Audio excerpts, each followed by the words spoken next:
नमस्कार विद्यार्थी मित्रांनो, बी ए तृतीय वर्ष अभ्यासपत्रिका 12वी भाषा विज्ञान व व्याकरण या अभ्यासपत्रिकेचा आपण ऑनलाईन पद्धतीनं अध्यापन करत आहोत। मराठी ऐच्छिक अभ्यासपत्रिका 12वी त्यातील आपण प्रमाण भाषा व बोली हे प्रकरण पाहत आहोत। प्रमाण भाषा म्हणजे काय, प्रमाण भाषेचं स्वरूप, प्रमाण भाषेचं कार्यक्षेत्र, प्रमाण भाषेची वैशिष्ट्ये ही आपण पाहिलेली आहे। आता बोली म्हणजे काय, बोलीचं स्वरूप काय आहे त्या संदर्भामध्ये आपण पाहणार आहोत। एकच भाषा त्या भाषिक प्रदेशाच्या वेगवेगळ्या पद्धतीने बोलली जाते, तिला बोली म्हणतात। एकच भाषा आहे, त्या भाषिक प्रदेशाच्या वेगवेगळ्या पद्धतीने ती बोलली जाते। बोलीला पोटभाषा, उपभाषा, प्रादेशिक भाषा अशी नावे असली तरी बोली ही संज्ञा अधिक अर्थपूर्ण आहे।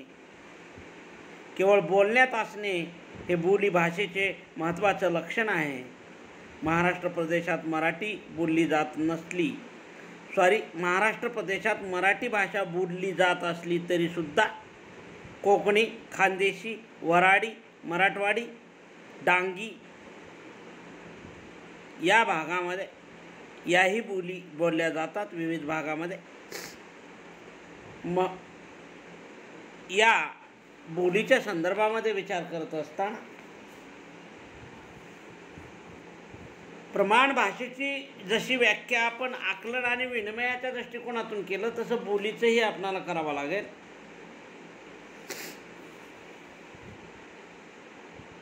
बोलण्यामध्ये जास्तीत जास्त साम्य आढळणाऱ्या व्यक्तींचा एखादा गट विशिष्ट नामाभिधानाने ओळखला येण्या एवढा जाणवू लागल्यास त्या गटाच्या स्वाभाविक बोलण्याच्या गोळाबेरजीला बोली असं म्हणावं, अशी ही एक सामान्य व्याख्या बोलीची केली गेलेली आहे। बोलण्यामध्ये जास्तीत जास्त साम्य असणारा गट आणि या गटामध्ये ओळखता येण्या एवढी स्वाभाविक बोलण्याची गोळाबेरीज ज्या भाषेमध्ये होते तिला बोली असं म्हटलं जातं। म्हणजे एखाद्या विशिष्ट लोकसमुदायातील किंवा भौगोलिक प्रदेशातील व्यक्तीच्या अंगवळणी पडलेले आणि त्यामुळे प्राय मुद्दाम शिकावे न लागणारे व विचारांची देवाणघेवाण करण्यासाठी सहज गत्या उपयोगी पडणारे ध्वनिरूप साधन म्हणजे बोली। आता बोलीच्या काही व्याख्या आपण पाहणार आहोत। बोली विशिष्ट प्रदेशामध्ये बोलली जाते आणि बोलीतूनच प्रमाण भाषेचा उदय होत असतो, हे आपण या ठिकाणी पाहिलेलं आहे। एकूणच बोली आणि या बोलीची काही विशेष आहेत ते आपण पाहणार आहोत। कृपा कुलकर्णी असं म्हणतात की बोली म्हणजे मूळ नदीला कालवे असं बोलीचं स्वरूप दाखविणे हे तितकंसं योग्य नाही, कारण ह्या भाषा भगीरथीच्या कालव्यात पाणी विभागल्यावर आटेल किंवा कमी होईल। बोली म्हणजे मूळ नदीला असलेले कालवे आहेत। वेगवेगळा कालवा टप्पा वेगवेगळ्या पद्धतीनं नदीवर वेगवेगळे कालवे असतात, तसं एकच नदी म्हणजे एक भाषा प्रमाण मराठी, पण तिचे हे कालवे। मग विदर्भातली जी काय भाषा असेल, कारण वऱ्हाडी भाषा असेल, खानदेशमधली अहिराणी असेल किंवा डांगी बोली असेल, कोकणी बोली असेल, मराठवाडी बोली असेल, अन्य कुठल्या भाषा बोलत असतील त्या बोली। पण त्यांनी हे सांगितलेलं आहे, हे स्वरूप दाखवणं तितकंसं जरी योग्य नसलं तर भगीरथीच्या कालव्यात पाणी विभागल्यावर आटेल। पाणी जर विभागलं गेलं, कालवे बोल्या ह्या वाढल्या तर मेन मराठी भाषा संपुष्टात येण्याचा धोका आहे असं त्यांचं म्हणणं आहे। असो, पुढची व्याख्या आहे मीना जोशी यांची। वट पारंब्याची कल्पना अत्यंत स्थित रूप आहे, कारण पारंब्याच्या वृक्षाची नुसती शोभाच वाटत नाही तर त्या मूळ वृक्षाला आधारही देतात। तत्वतः भाषा आणि बोलीचा संबंध आहे। वटवृक्ष हा पारंब्या जशा वटवृक्षाला शोभा देतात, पारंब्या म्हणजे बोली, आणि हा वटवृक्ष अनेक बोलीतून मोठा झालेला असतो. म्हणजे प्रमाण भाषा मराठीचं स्वरूप वटवृक्षाप्रमाणे होतं, पण बोली अनेक त्यामध्ये मिसळलेल्या असतात असं त्यांचं मत आहे. म्हणजे त्यांनी सांगितलेलं आहे, पारंब्याची वृक्षाची नुसती शोभाच वाढत नाही पारंब्यामुळं, तर मूळ वृक्षाला आधारही देण्याचं काम, म्हणजे मूळ प्रमाण भाषेला आधार देण्याचं काम या बोली करत असतात. म्हणून बोली महत्त्वाच्या आहेत असं त्यांनी सांगितलेलं आहे. डॉक्टर कालेलकरांनी बोलीचं स्वरूप सांगत असताना उचितपणे असं म्हटलेलं आहे की बोली हे दैनंदिन व्यवहाराचं स्वाभाविक साधन आहे. परिस्थितीला अनुरूप अशा भाषिक सामग्रीचा ती उपयोग करते. मूक परंपरेने आल्यामुळे तिच्या अंगी एक प्रकारचा जिवंतपणा असतो.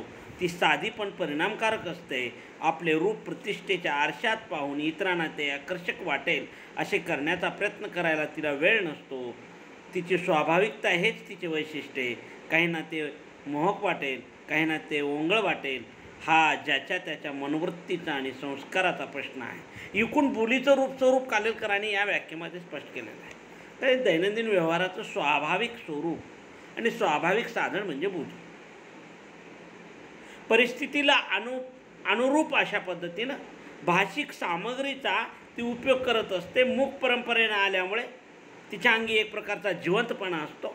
ती साधी आणि परिणामकारक असते,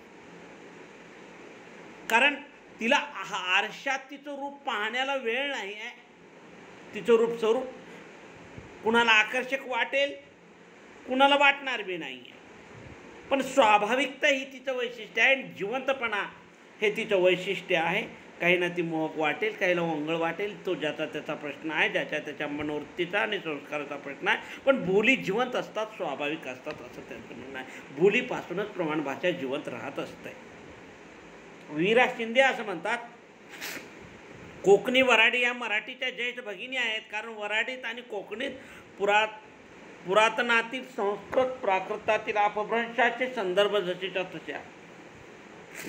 कोकणी आणि वराडी भाषेच्या बाबतीत त्यांनी संदर्भ दिलेला आहे, कारण मराठीच्या ज्येष्ठ त्या भगिनी आहेत असं त्यांचं म्हणणं आहे. रंगनाथ कुलकर्णी म्हणतात, बोलीभाषेची शब्दसंपदा शिष्टमान्य झाल्याशिवाय मराठी भाषा भिवृद्धी होऊ शकत नाही. बोलीभाषेतली शब्दसंपदा जोपर्यंत शिष्टमान्य होत नाही तोपर्यंत प्रमाण भाषा पुढं जाऊ शकत नाही, तिचा विस्तार होऊ शकत नाही, तिचं रूप स्वरूप भक्कम होऊ शकत नाही असं म्हणायचं. नरेंद्रनाथ पाटील असं म्हणतात, भाषा वाढते, प्रवाही होते, ती बोलीभाषेची चटकदार शब्दांनी. या शब्दांना प्रमाण भाषेने सामावून घेतले तर प्रमाण भाषा हीच लोकभाषा होते. भाषा वाढते, प्रवाही होते, ती बोलीतील चटकदार शब्दांनीच. म्हणून बोली महत्त्वाची आहे. बोली भाषेतील चटकदार शब्द आणि या शब्दांना प्रमाण भाषेनं सामावून घेतलं पाहिजे. जर या शब्दांना प्रमाण भाषेनं सामावून घेतलं तर ही प्रमाण भाषा लोकभाषा होते. म्हणून बोलीभाषेचं इतकं महत्त्व नरेंद्रनाथ पाटलांनी या ठिकाणी सांगितलेलं आहे. खूप महत्त्वपूर्ण ती व्याख्या आहे असं म्हणायला काय हरकत नाही, कारण बोलीतला जिवंतपणा, बोलीभाषेमधले शब्द सामर्थ्य, त्यातला चटकदारपणा, शब्दांचं सामर्थ्य प्रमाण भाषेनं सामावून घेतलं पाहिजे. तेव्हाच प्रमाण भाषा ही लोकभाषा होते, प्रमाण भाषा ही भक्कम होते, प्रमाण भाषा ही टिकून राहते. भाऊसाहेब कोलते असं म्हणतात, बोलीतील शब्दांना भाषेत मज्जाव करणे म्हणजे वाढत्या वयाच्या मुलीवर तू जुन्याच मापाची चुळी शिव अशी जबरदस्ती करण्यासारखे होईल. परिणाम भाषेचा डोल बिघडेल, मराठी भाषा थिट्टी होईल. बोलीतील शब्दांना भाषेत मज्जाव करणे म्हणजे बोलीतल्या भाषेला प्रमाण भाषेमध्ये बोलू नका असं म्हणणं चुकीचं आहे. कारण जे काही नवं येते त्याचा आधार आपण घेतलाच पाहिजे, हे मात्र तितकंच महत्त्वाचं आहे. अशा प्रकारे मराठी भाषा ज्या प्रांतात बोलली जाते तो महाराष्ट्र, त्याचा क्षेत्रविस्तार 1,12,758 चौरस मैल आहे. भौगोलिकदृष्ट्या पाहिले तर या प्रांताचे अनेक विभाग पडतात. समुद्र सपाटीवरील भाग सह्याद्री पर्वतामुळे मध्य महाराष्ट्रापासून बराच अलग आणि वैशिष्ट्यपूर्ण राहिला. त्याचप्रमाणे वऱ्हाड असेल, खानदेश असतील, विदर्भ, मराठवाडा असे इतरही विभाग भौगोलिक आणि सांस्कृतिक दृष्ट्या पडलेले असल्यामुळे वऱ्हाडी, खानदेशी, नागपुरी यासारखी पोटभाषा निर्माण होणे स्वाभाविक आहे. खानदेशी बोलीवर गुजराती भाषेचा इतका संस्कार झालेला आहे की तिला गुजरातीची पोटभाषा मानावे असे ग्रियर्सन यानं म्हटलेलं आहे. एखाद्या प्रांताच्या सीमा दुसऱ्या प्रांताच्या सीमेशी मिळून गेल्याने त्या सीमेवर राहणाऱ्या समाजांच्या भाषेचं स्वरूप उच्चादृष्ट्या किती बदलत जातं ते कोल्हापूर, सोलापूरकडील मराठीवरून ध्यानात येईल. प्रांतपरत्वे बोलणाऱ्या भाषांच्या स्वरूपाबरोबरच जातीपरत्वे बदलणाऱ्या भाषेचं स्वरूपही या ठिकाणी पाहायला मिळते. एकूणच बोलीच्या निर्मितीची कारणे कोणती आहेत ते आपण पाहणं गरजेचं आहे. कारण बोलीच्या निर्मितीची कारणे या दृष्टिकोनातून खूप महत्त्वाची आहे.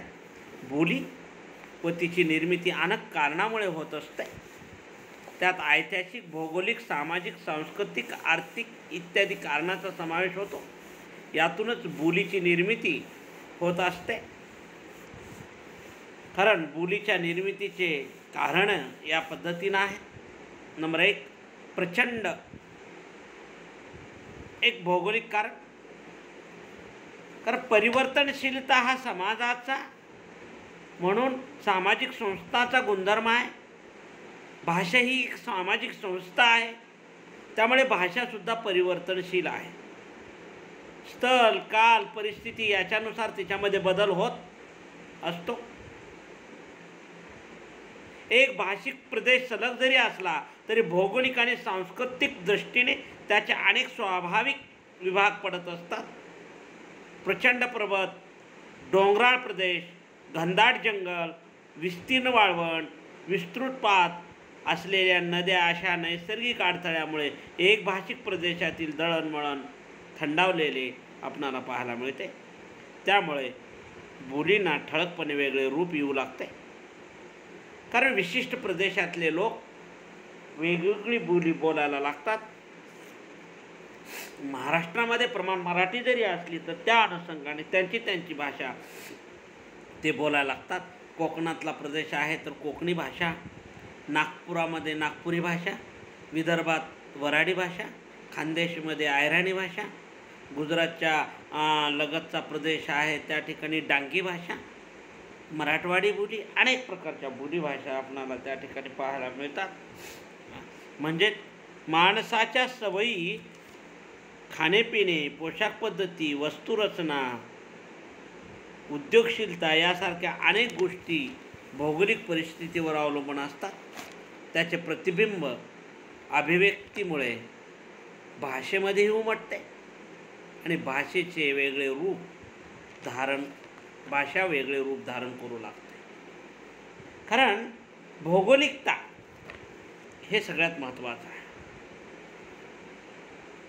कारण बोली एका विशिष्ट प्रदेशात बोलली जात असली तरी त्या प्रदेशाचे भिन्न भिन्न भाग वेगवेगळ्या पद्धतीनं विकसित होत राहत असतात.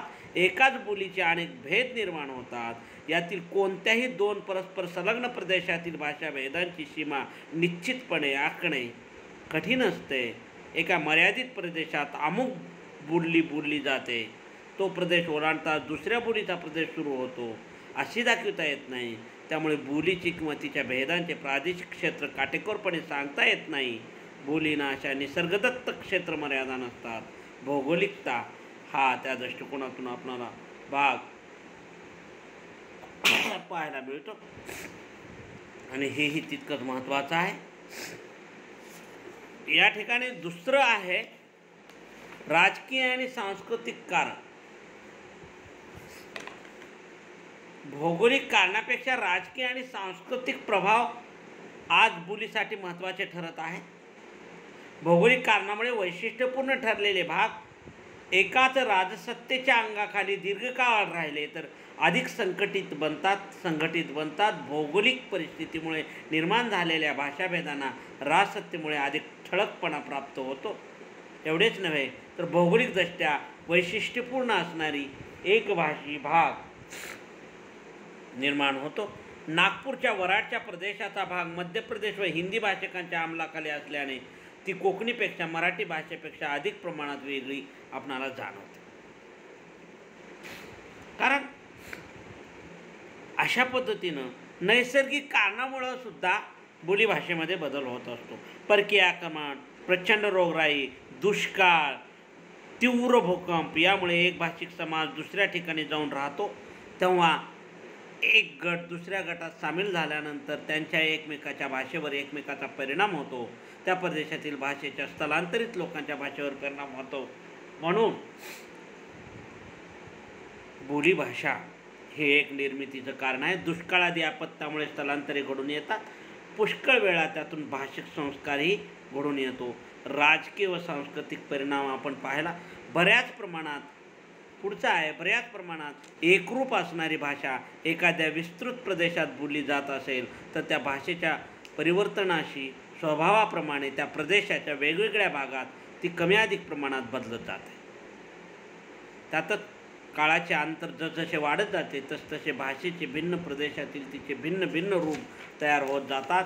हेही त्याचं एक कारण आहे. युद्धप्रसंगातून निर्वासिताचे स्थलांतर घडून येते आणि बोलीभाषेचा प्रश्न निर्माण होतो. व्यवसाय परत्वे, लिंगभेद परत्वे, वयोगट परत्वे, प्रसंग परत्वे, माणसाच्या बोलण्यामध्ये वेगळेपणा दिसून येतो. याशिवाय कधीकधी सामाजिक दर्जा, भौगोलिक समीपता, वैवाहिक संबंध, धार्मिक व सांस्कृतिक संबंधातूनही बोलीमध्ये बदल घडून येण्याचं कारण आपणाला पाहायला मिळतं. मग ही बोलीच्या निर्मितीची कारणे एक भाषिक समाजाने एखाद्या विस्तृत प्रदेशावर जर आक्रमण केले तर त्या प्रदेशाच्या वेगवेगळ्या भागात कालांतराने ते भाषेचे रूप बदलत जातं. त्याची स्वतःची भाषा, स्थानिक लोकांची भाषा यांच्या मिश्रणातून एक वेगळीच भाषा निर्माण होते. म्हणून अशा पद्धतीनं भाषेच्या निर्मितीची कारण आपण जर पाहिलं परभाषेच्या संपर्कातूनही भाषेची निर्मिती होत असते, बोलीभाषेची निर्मिती होत असते. आपण पाहिलं अशा पद्धतीनं बोलीभाषेच्या निर्मितीची कारणे आपण या ठिकाणी पाहिलेले आहेत. मग भाषेची परिवर्तनशीलता असेल, राजकीय प्रभाव असतील, सांस्कृतिक प्रभाव, स्थलांतर, भौगोलिक परिस्थिती, आक्रमण, जेथे संबंध, परभाषेचे सानिध्य व स्वीकार, दळणवळणामुळे हे भाषेमध्ये बदल होतो. सत्ताधारी केंद्राचे वर्चस्व असल्यामुळे सुद्धा आणि स्वाभाविक परिवर्तन व अर्थ परिवर्तन या दृष्टिकोनातूनही बोलीभाषेमध्ये बदल घडून येतो. इथं बोलीभाषेचे कारणे आपण पाहिलेले आहेत. आता बोलीभाषेचं स्वरूप आणि वैशिष्ट्ये आपण उद्याच्याला पाहू. इथं आपण थांबू. धन्यवाद.